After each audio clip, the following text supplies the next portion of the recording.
Hello, I'm back. It looks like Sunday, Monday might be my recording schedules.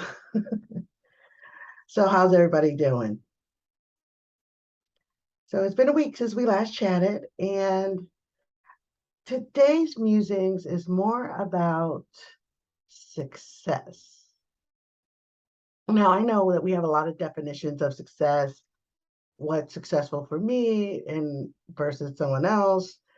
And then there's the success that society defines, and they tend to define success as you made it to wherever it is you met your goal in whatever your pursuit is, and it's the pursuit of the goal.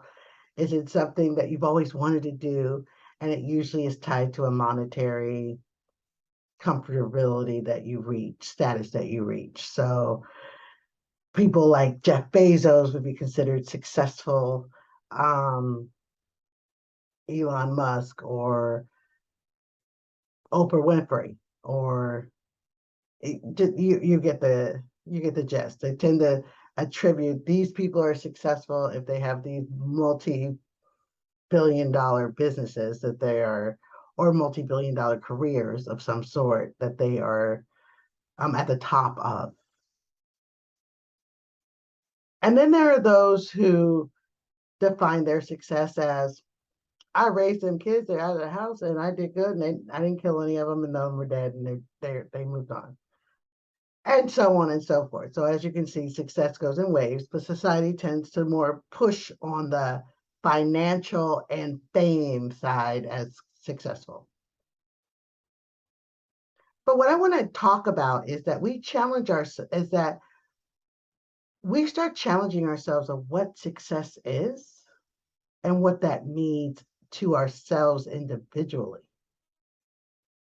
Because then what happens is that people tend to, when you don't define it for yourself, right, and you're using other outside influences as your guidepost of your success, you're bound to end up disappointed.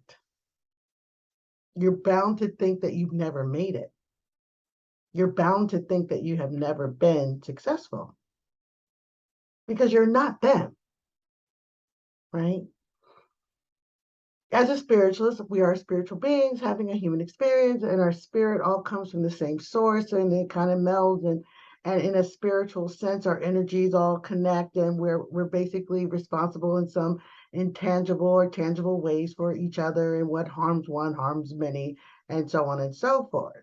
But we are human beings right now having that human experience, and part of that human experience is our individuality, because we're born into separate bodies. And the manifestation of our spirit or our souls or our life goals or our purpose or our idea of success is going to vary as there are people, and there are billions of people, human beings on this earth plane.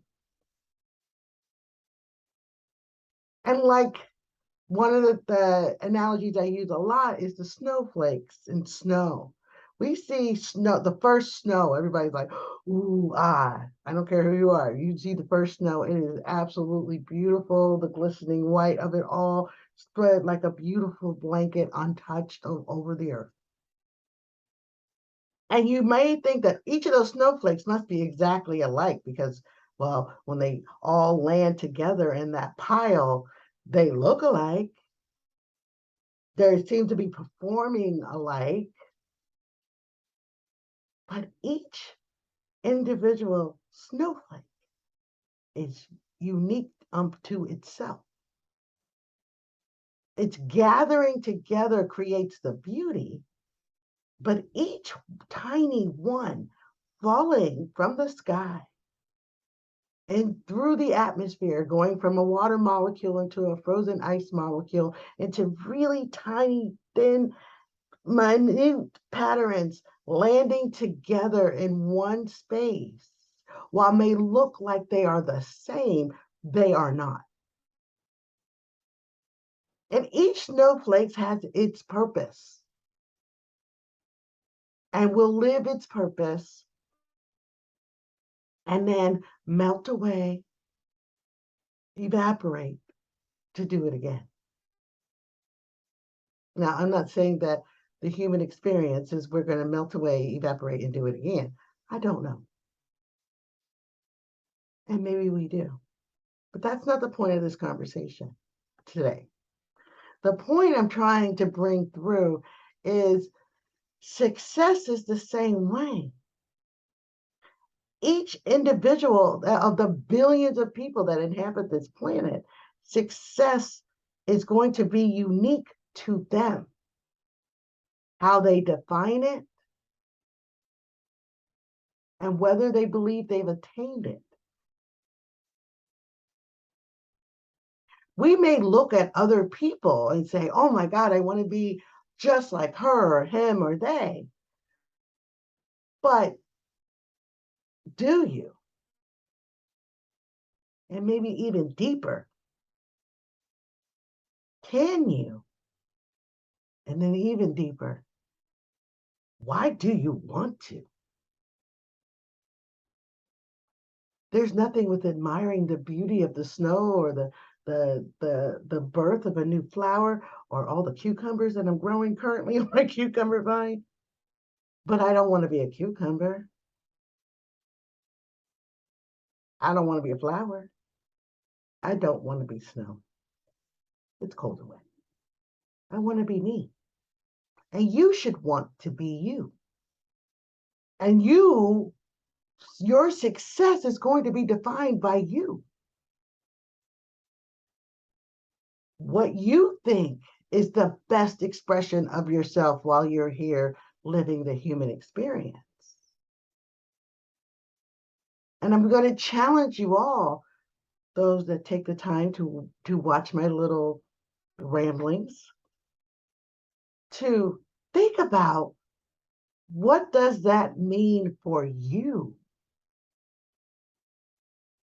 And then work towards it for you.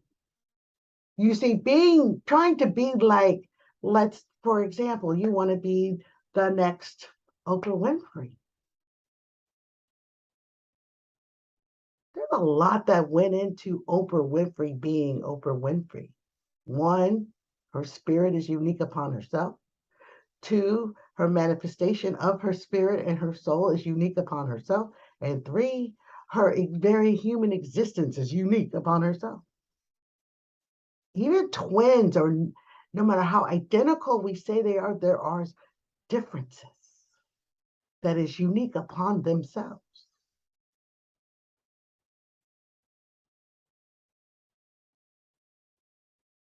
And on the flip side of that, when we give away the power of our success to be dependent on the way someone else reaches success, not only are we guaranteed to be disappointed when it doesn't happen for us because we're not them,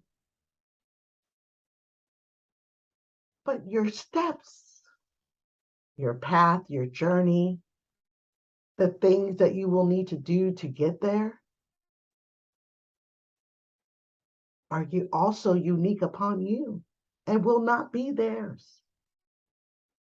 And some possess a thought process or a will or a ethics or a moral compass that is not yours.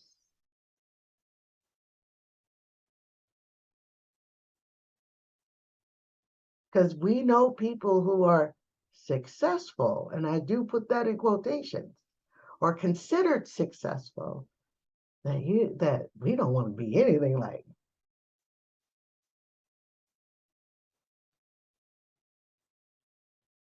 And there's a reason for that.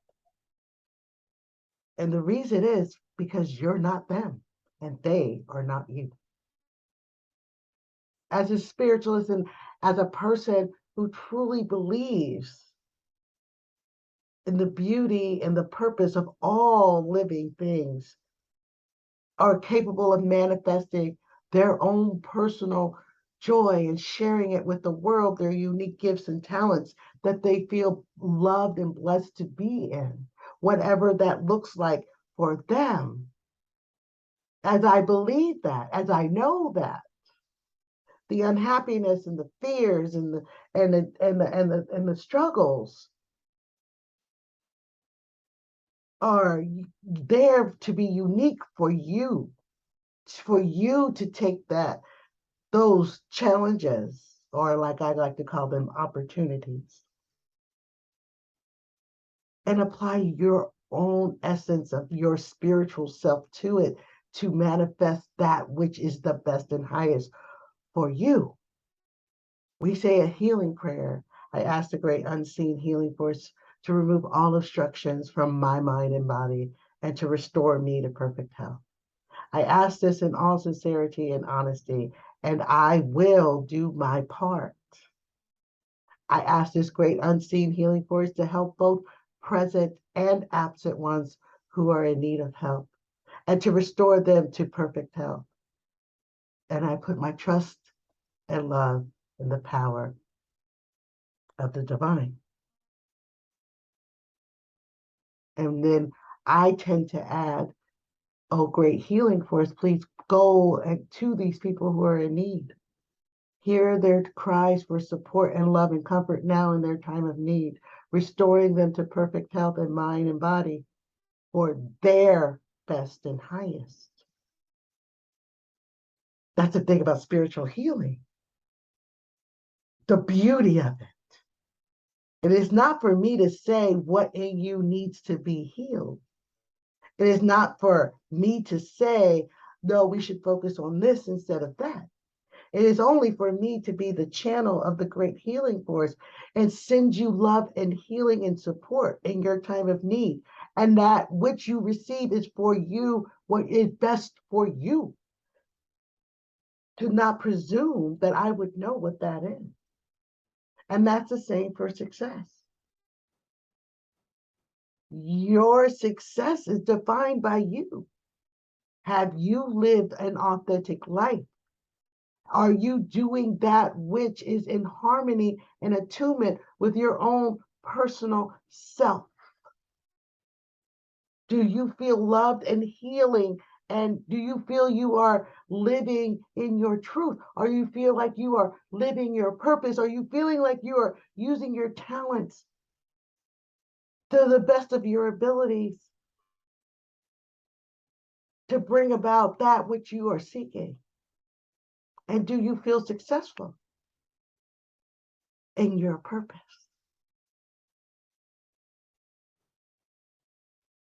A more drastic comparison, Jeffrey Dahmer probably saw himself as successful. Do you want to be Jeffrey Dahmer? See, sometimes we look at people and we're like, oh my God, I want to have their money and I want to have their success and I want to have their fame or I want to have their whatever. But there's a fallacy. I forgot what it's called. I'm sorry, I don't have it off the top of my head and I didn't write it down. There's this belief that we tend to, as humans, only see those who were successful, ignoring all the ones that weren't in that same journey.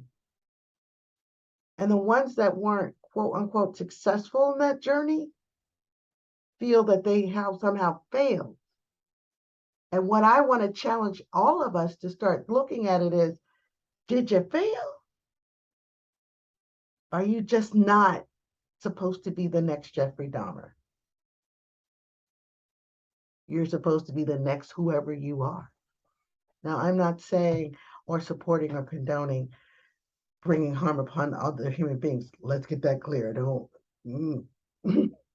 But what I am saying is that when you're living in your own truth and passion and purpose, and you figure out what that is for you and what that means to you, and when you self-define success for yourself,